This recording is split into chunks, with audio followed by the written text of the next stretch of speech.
नमस्कार दोस्तों। आज के वीडियो में हम बात करेंगे प्रत्येक हमारे 12 भाव हैं। प्रत्येक भाव में अगर मंगल दोष दोष युक्त पाया जाता है, अगर मंगल को ग्रहण दोष लगा हुआ है तो हम हर घर के क्या क्या उपाय कर सकते हैं और लास्ट में हम एक कॉमन उपाय भी बताएंगे आपको। तो वीडियो लास्ट तक देखिएगा, बीच में छोड़ के जाने से आपका ही नुकसान होगा, क्योंकि यह वीडियो केवल आप लोग के लिए ही हमने बनाया हुआ है। ठीक है, तो आइए हम वीडियो को शुरू करते हैं। शुरू करने से पहले हम आपको याद दिला दें कि हमारे प्रथम भाव, द्वितीय भाव, तृतीय भाव, चतुर्थ भाव, पंचम भाव, षष्ठम भाव, सप्तम भाव, अष्टम भाव, नवम भाव, दसवां, एकादश, द्वादश, ये हमारे भाव हैं। अब हम बात करते हैं कि मंगल हमारे भाव में है तो हमको क्या करना चाहिए। मंगल अगर हमारे प्रथम भाव में, हम शुरू करते हैं वीडियो प्रथम भाव से। तो मंगल हमारे प्रथम भाव में है तो हमें क्या करना चाहिए उपाय। सबसे पहले मंगल के प्रथम भाव में होने पर सौंफ का प्रयोग करना चाहिए। सौंफ का प्रयोग करने से मंगल का ग्रहण दोष, जो भी दोष युक्त है, वो हमें काफ़ी हद तक शुभ परिणाम देने के लिए बाधित हो जाता है। ठीक है, शुभ परिणाम ही मिलता है।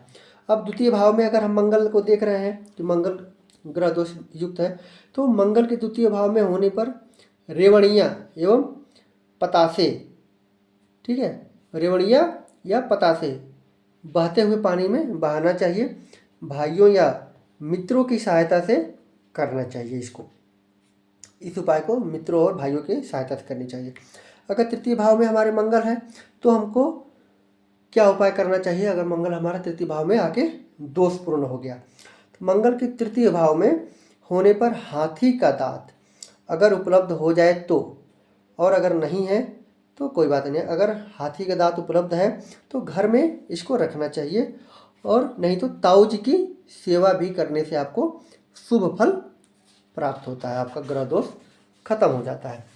चतुर्थ भाव में अगर मंगल है तो हम क्या उपाय कर सकते हैं। यदि मंगल चतुर्थ भाव में स्थित है, 3 धातु सोना, चांदी, तांबा, 3 धातु में से कोई एक की अंगूठी आपको पहननी चाहिए।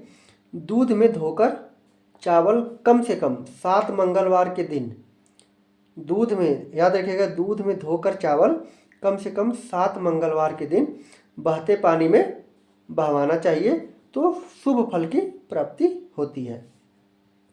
अब हम बात करते हैं पंचम भाव में अगर मंगल को दोषपूर्ण देखा गया तो हम क्या उपाय कर सकते हैं। यदि मंगल पंचम भाव में हो तो रात को सोते समय सिरहाने पानी रखकर सोना चाहिए आपको। सुबह उस पानी का, जो वो पानी हम रखे हुए हैं रात में सिरहाने के पास में, उसको पौधों में डाल देना चाहिए। अब हम षष्ठम भाव में अगर मंगल दोषपूर्ण देखते हैं तो हम क्या कर सकते हैं। षष्ठम भाव में अगर मंगल होने पर चांदी या चावल का दान करने से हमें बहुत ही अच्छा परिणाम देखने को मिलता है। अब हम बात करते हैं सप्तम भाव में मंगल है तो, यदि सप्तम भाव में मंगल है तो बुआ या अपने बहन को लाल कपड़े देना चाहिए, स्नान करके लाल कपड़े पहनना चाहिए, और तांबे का बर्तन, जो तांबे का बर्तन होता है, चावलों से भरकर चंदन का लेप लगाकर हनुमान जी के मंदिर में दान देना चाहिए। देखिए सातवें भाव का कितना उपाय है। एक तो बुआ और बहन को लाल कपड़े दान देना चाहिए, स्नान करके लाल कपड़े पहनने चाहिए आपको, और तांबे के बर्तन में चावल भरकर और चंदन का लेप लगाकर उसको हनुमान जी के मंदिर में आपको देना चाहिए, जिससे कि आपका मंगल प्रभावी कम हो जाता है, दोष जो भी है उसका प्रभाव कम हो जाता है।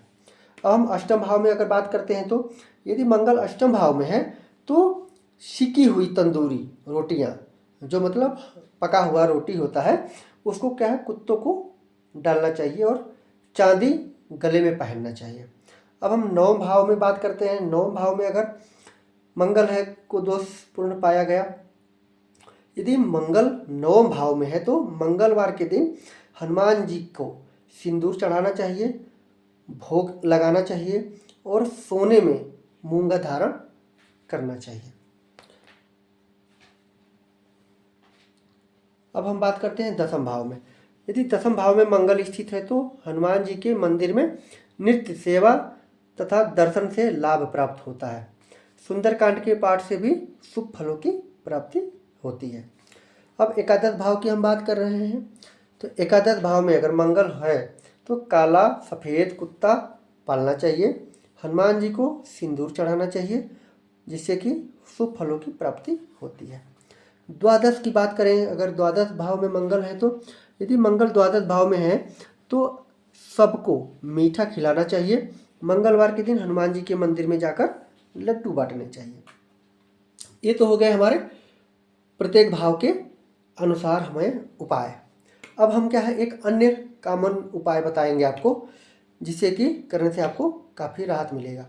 पहला है शहद, सिंदूर तथा मसूर की दाल को बहते पानी में प्रवाहित करना चाहिए।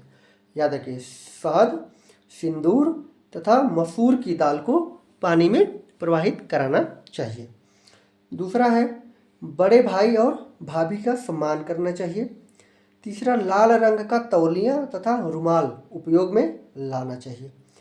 चौथा है दूध को उफान कर भूमि पर नहीं गिरने देना चाहिए। पांचवा है लाल रंग के छोटे से रुमाल में सौंफ बांधकर शयन कक्ष में रखना चाहिए।